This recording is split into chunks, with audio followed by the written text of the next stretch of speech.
Welcome back to the Narrow Path of God. This is going to be a long series. I'm going to read the whole book. I don't know if you learned about that or heard about it yet.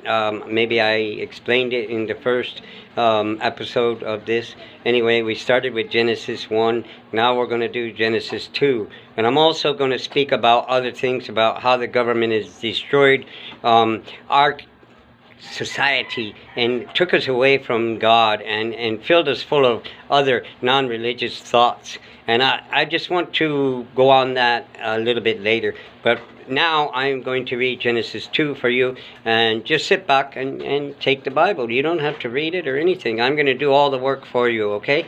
Now, it is a little difficult sometimes. I had a stroke, and my eyesight is not as good as it was before, so we'll do the best I can. Okay, here you go.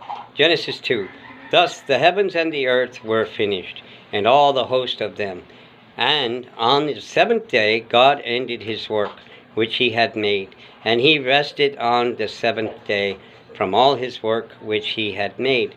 And God blessed the seventh day, and sanctified it, because that in it he had rested from all his work which God created and made.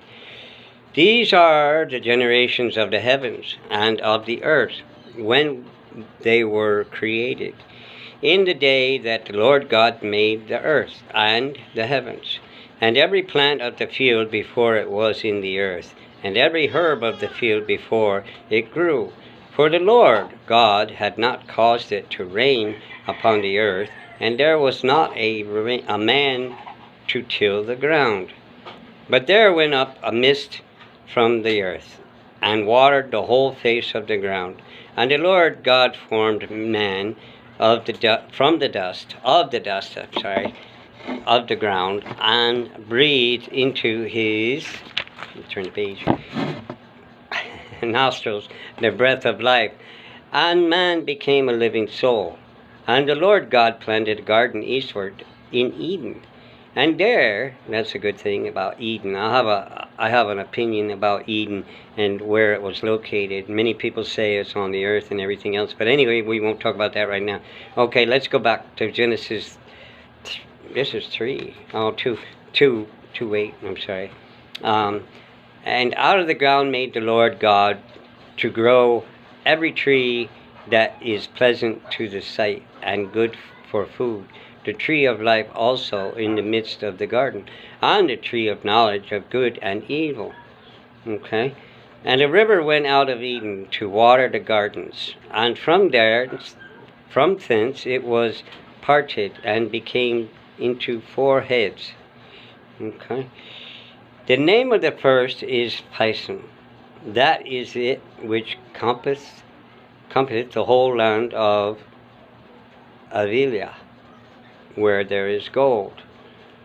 And the gold of that land is good. There is palladium and onyx stone. And the name of the second river is Gihon.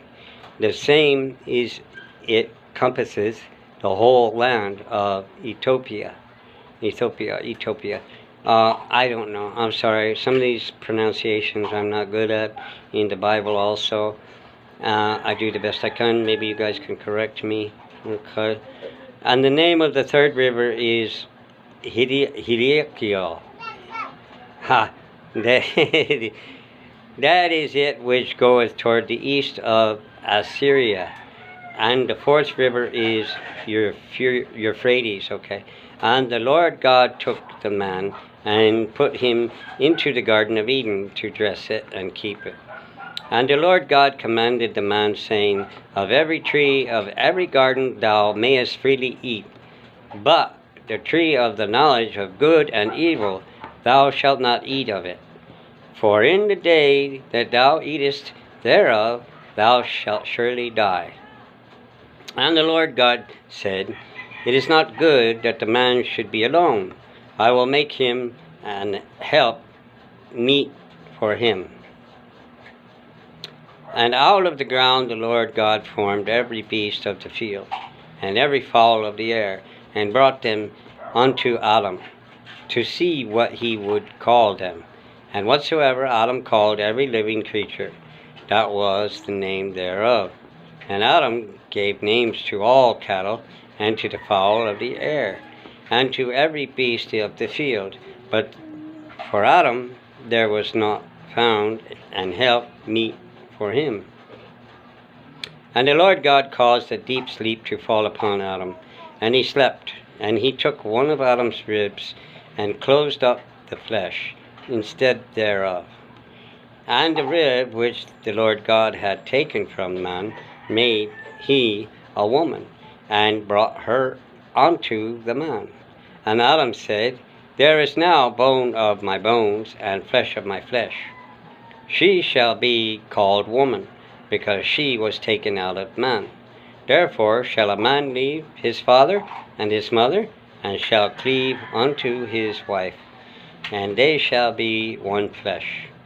And they were both naked, the man and his wife, and were not ashamed. Okay, that was Genesis 2. Okay, sorry for my pronunciations in there. You guys can read along with me if you want, so you can check and correct me on.